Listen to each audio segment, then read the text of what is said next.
Assalamualaikum warahmatullahi wabarakatuh. Saya Mardiansyah, NIM 2079999 dari kelompok 13 akan membahas materi 1 sampai 14. Materi pertama, pengertian etika bisnis dan perbankan. Sebelumnya kita harus mengetahui apa itu etika bisnis dan perbankan. Menurut State et al., pengertian etika bisnis adalah standar etika yang berkaitan dengan tujuan dan cara membuat keputusan bisnis. Sedangkan perbankan merupakan kegiatan bisnis dalam menerima dan menjaga uang yang dimiliki oleh individu dan entitas lain, dan kemudian meminjamkan uangnya untuk melakukan kegiatan ekonomi seperti menghasilkan untung dan sekadar menutupi biaya operasional. Ada 4 manfaat etika bisnis dalam hubungan profesional. Poin yang pertama, pengendalian diri. Poin yang kedua, pengembangan jati diri. Yang ketiga, suasana persaingan sehat. Poin yang keempat, kepentingan bersama. Poin yang pertama, pengendalian diri. Pelaku bisnis harus mampu mengendalikan diri mereka untuk tidak memperoleh apapun dari siapapun dalam bentuk apapun. Poin yang kedua, pengembangan jati diri.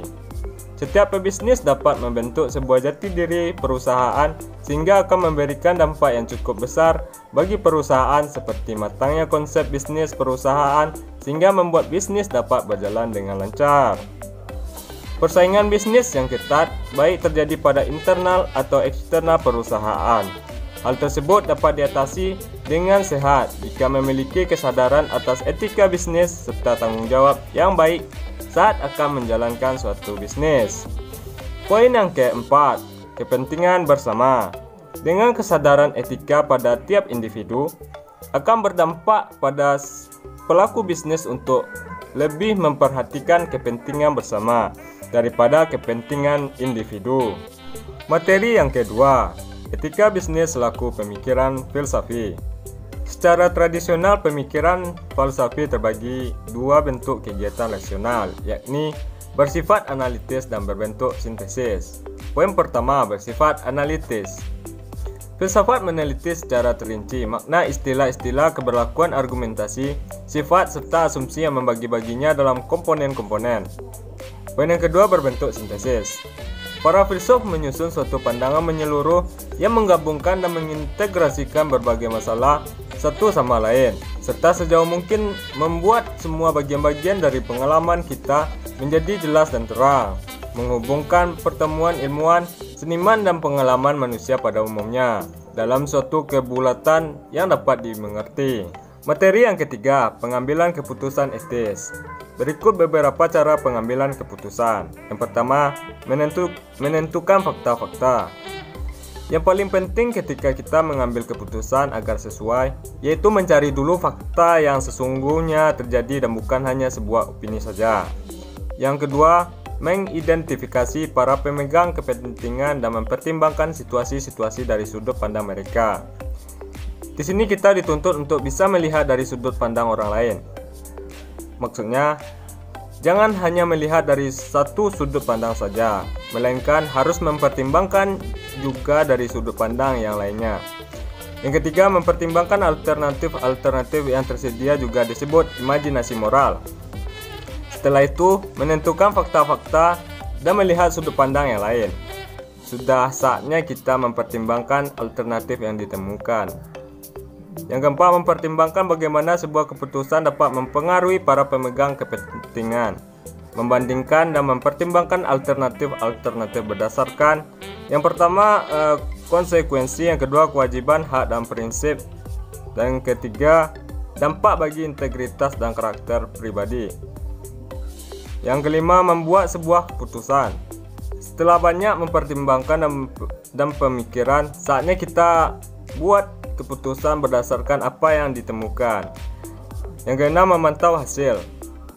Dan pada akhirnya kita tinggal melihat, memantau hasil dari apa yang telah ditentukan dan dipilih. Materi yang keempat, hakikat etika bisnis dan hubungan bisnis dan moral. Sebelumnya kita harus mengetahui apakah itu hakikat bisnis. Hakikat bisnis adalah kebutuhan manusia yang berupa barang dan jasa yang harus terpenuhi kebutuhannya dengan usaha mendapatkan alat pembayarannya, yaitu uang dan tukar menukar barang atau barter yang saling menguntungkan antar kedua belah pihak. Contoh praktek etika bisnis yang dihubungkan dengan moral. Contohnya, uang milik perusahaan tidak boleh diambil atau ditarik oleh setiap pejabat perusahaan untuk dimiliki secara pribadi. Hal ini bertentangan dengan etika bisnis. Memiliki uang dengan cara merampas atau menipu adalah bertentangan dengan moral. Pejabat perusahaan yang sadar etika bisnis akan melarang pengambilan uang perusahaan untuk kepentingan pribadi. Pengambilan yang terlanjur wajib dikembalikan. Contoh, tidak memiliki kesadaran moral. Seorang berdarah dingin di Jalan Juanda, Jakarta yang sangat ramai itu menodong dengan celurit dan merampas harta milik seorang. Baginya menodong itu merupakan kebiasaan dan menjadi profesinya. Apakah ada kesadaran moral bahwa perbuatan itu bertentangan dan dilarang oleh ajaran agama, hukum dan adat? Sejak kecil ia ditinggalkan oleh ibu bapaknya akibat perceraian. Ia bergaul dengan anak gelandangan pencuri. Sesudah dewasa menjadi penodong ulung. Ia menodong atau membunuh tanpa mengenal rasa takut atau berdosa, bahkan sudah merupakan suatu profesi. Materi yang kelima, pertanggungjawaban moral dan masalah pengawasan moral. Ada 3 masalah pokok yang menjadi perhatian dari perusahaan besar yang menjadi sasaran kritik moral. Poin yang pertama, status moral perusahaan. Poin yang kedua, pertanggungjawaban moral di dalam perusahaan besar. Yang ketiga, struktur perusahaan ditinjau dari segi moral. Poin yang pertama, status moral perusahaan. Para pendukung yang mempertahankan sistem kapitalisme menitikberatkan kebebasan dan pilihan pribadi. Setiap orang bebas menggunakan uangnya menurut kehendak dan keinginannya. Poin yang kedua, pertanggungjawaban moral di dalam perusahaan besar. Perusahaan sebagai suatu kebulatan bertanggung jawab pada perusahaan mitra atau partner dengan mengadakan kontrak-kontrak untuk mewujudkan apa yang telah dijanjikan, dan sebagai perusahaan besar wajib membayar utang-utang yang timbul pada pengelolaannya. Poin yang ketiga, struktur perusahaan ditinjau dari segi moral. Perusahaan harus bermoral, namun untuk mengetahui apa yang dipersyaratkan moral dari mereka tiada batasnya. Yang sama pentingnya adalah susunan struktur organisasi perusahaan agar mereka dan karyawan ditodong untuk bertindak secara moral. Materi yang keenam, pentingnya etika dalam berbisnis. Etika bisnis memberikan banyak manfaat positif dalam jangka waktu yang pendek dan panjang bagi perusahaan. Kalau Anda sudah terbiasa menerapkan etika dalam keseharian, tentu tidak sulit untuk menerapkannya dalam berbisnis. Kuncinya adalah jangan sampai kegiatan bisnis Anda mengganggu kegiatan bisnis lain. Contoh etika yang baik. Poin yang pertama adalah bersikap jujur, menyebutkan nama, berpakaian rapi, penggunaan bahasa yang baik, berdiri saat berjabat tangan, membayar tagihan. Poin yang pertama, bersikap jujur. Kejujuran adalah satu nilai penting yang harus diterapkan dalam berbisnis. Ketidakjujuran dalam berbisnis dapat diartikan sebagai penipuan, terlebih jika hal tersebut merugikan pihak tertentu. Bersikap jujur juga membuat karyawan dan perusahaan menjadi lebih mudah dipercaya. Poin yang kedua, menyebutkan nama. Menyebutkan nama atau memberikan kartu nama sudah menjadi etika umum ketika bertemu dengan relasi bisnis. Ini mengindikasikan niat baik dan ketertarikan untuk berkolaborasi lebih lanjut. Poin yang ketiga adalah berpakaian rapi. Pakaian mencerminkan kepribadian seseorang. Dalam berbisnis, berpakaian rapi juga berarti Anda menghormati relasi bisnis, pimpinan, atau perusahaan yang Anda datangi. Poin yang keempat adalah penggunaan bahasa yang baik. Bahasa apapun yang digunakan dalam berkomunikasi sebaiknya menggunakan bahasa yang positif dan jauhi kata-kata yang istilahnya kasar. Penggunaan bahasa menentukan kualitas diri bagaimana Anda ingin dihargai orang lain. Poin yang kelima, berdiri saat berjabat tangan. Hal ini menunjukkan sikap hormat dan menghargai. Dengan begitu, relasi bisnis juga akan menghargai Anda. Poin yang keenam adalah mengucapkan terima kasih. mengucapkan terima kasih secukupnya dan secara formal akan memberikan kesan profesional. Materi yang ketujuh, etika mencapai laba yang layak. Etika laba. Tugas suatu generasi menciptakan lembaga-lembaga ekonomi untuk masyarakat dan pribadi. Dunia bisnis disorot oleh masyarakat yang serba krisis dan berpengaruh pada pertumbuhan ekonomi. Benar atau tidak pendapat masyarakat sebagai penentu untuk keadilan ekonomi. Bisnis tak lepas dari usaha yang haus akan laba. Namun yang harus kita pahami adalah, yang pertama, tidak berarti membenarkan pendapat yang menghalalkan bahwa usaha mengumpulkan laba tanpa batas. Yang kedua, kita harus mengikat usaha yang mengenakan atau membatasinya pada aturan-aturan moral, karena semua hubungan antar manusia harus dijadikan penuntun. Yang ketiga, wajar kalau bisnis mengejar laba, akan tetapi dapat dipertanggungjawabkan kepada masyarakat. Cara menghindari campur tangan pemerintah dalam dunia bisnis adalah dengan membatasi laba yang diperoleh di dalam memenuhi kebutuhan masyarakat. Tidak adil apabila kita membuat suatu definisi bisnis mencari laba sebagai sasaran pokok. Materi yang ke-8, asas-asas etika jabatan. Yang pertama, asas kepastian hukum. Asas ini pada pokoknya mengharapkan dan mewajibkan hukum dibuat secara pasti dalam bentuk yang tertulis. Yang kedua, asas tertib penyelenggaraan negara. Asas yang menjadi landasan keteraturan, keserasian, keseimbangan dalam pengendalian penyelenggaraan negara. Yang ketiga, asas kepentingan umum. Asas yang mendahulukan kesejahteraan umum dengan cara yang aspiratif, akomodatif, dan selektif. Yang keempat, asas keterbukaan, bahwa pengadaan tanah untuk pembangunan dilaksanakan dengan memberikan akses kepada masyarakat untuk mendapatkan informasi yang berkaitan dengan pengadaan tanah. Yang kelima, asas profesionalitas. Asas yang mengutamakan keahlian yang berlandasan kode etik dan ketentuan peraturan perundang-undangan yang berlaku. Yang keenam, asas proporsionalitas.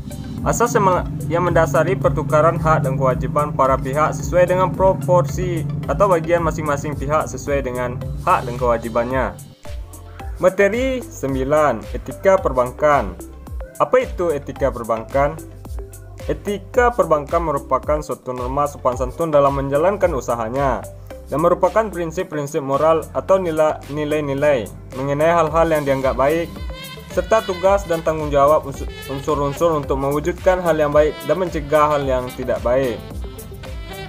Etika perbankan juga merupakan suatu etika atau kebiasaan baik dalam menjalankan kegiatan usaha perbankan yang diterima, dipatuhi dan ditaati oleh para bankir. Etika tersebut mengandung norma-norma dan prinsip-prinsip moral bankir dalam menjalankan usahanya.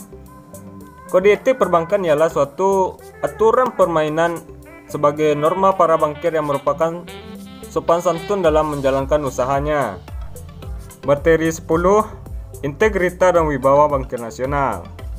Etika dan kewajibannya sehubung dengan tugas di lingkungan perbankan untuk setiap petugas bank, baik bankir maupun pimpinan bank adalah sebagai berikut. Yang pertama, bank memberikan laporan pada Bank Indonesia untuk mengetahui posisi perbankan dan moneter serta kegiatan perekonomian dan pemerintah dapat menentukan kebijakan ekonomi dan moneter. Yang kedua, setiap bank wajib mengumumkan neraca dan laporan laba rugi yang sebenarnya tiap tahun dengan ditertibkan pada surat kabar agar masyarakat dapat mengetahuinya. Yang ketiga, bank wajib menjaga kerahasiaan keuangan para nasabah dari siapapun kecuali jika ada resmi dari Menteri Keuangan secara tertulis untuk keperluan perpajakan dan peradilan. Yang keempat, petugas bank mempunyai kewajiban untuk tidak membicarakan tentang keuangan nasabah di luar kepentingan dinas dan berkewajiban untuk menjaga dan memelihara arsip atau surat-surat antara bank dengan nasabahnya. Yang kelima, dalam hal pembayaran pajak, para bankir harus melaksanakan pemotongan pajak pendapatan atas gaji, upah atau honorarium para karyawannya dan berkewajiban membawa pajak perusahaan. Yang keenam, bank harus mengupayakan untuk selalu dapat memenuhi janji dan persetujuan yang telah disepakati dengan para nasabahnya. Yang ketujuh, bank juga harus memberikan nasihat yang objektif, tidak memihak dan tidak mengikat bagi para nasabahnya. Sebab nasabah yang datang ke bank ada kalanya penuh suasana serba tidak pasti. Jenis jasa apa yang sebaiknya akan dipilihnya? Oleh karenanya, bank harus dapat menampilkan beberapa pilihan produk atau jasa bagi para nasabahnya. Materi ke-11, etika dan praktek bisnis. Tujuan dan manfaat etika bisnis. Tujuan dari etika bisnis tentu melibatkan keberlangsungan perusahaan. Dalam jangka pendek, perusahaan dengan etika yang baik akan mendapatkan nilai dan pandangan positif sehingga lebih dianggap terpercaya. Selain itu, berbisnis dengan menggunakan etika akan menciptakan hubungan yang baik antara perusahaan dan karyawan, perusahaan dan konsumen, serta perusahaan dengan perusahaan lain. Hal ini memberikan kredibilitas yang baik bagi perusahaan. Jika etika diterapkan secara internal di seluruh lapisan perusahaan, karyawan dan pimpinan akan memiliki relasi yang baik. Lalu, suasana bekerja akan semakin kondusif dan suportif. Ini menjauhkan perusahaan dari praktik curang di dalam lingkungannya sendiri. Materi yang ke-12, etika dalam praktek akuntansi manajemen dan akuntansi keuangan. Etika akuntansi manajemen. Akuntansi manajemen mempunyai peranan penting dalam menunjang tercapainya tujuan perusahaan, di mana tujuan tersebut harus dicapai melalui cara yang legal dan etis. Maka para akuntan manajemen dituntut untuk bertindak jujur, terpercaya, dan etis. Etika akuntansi keuangan.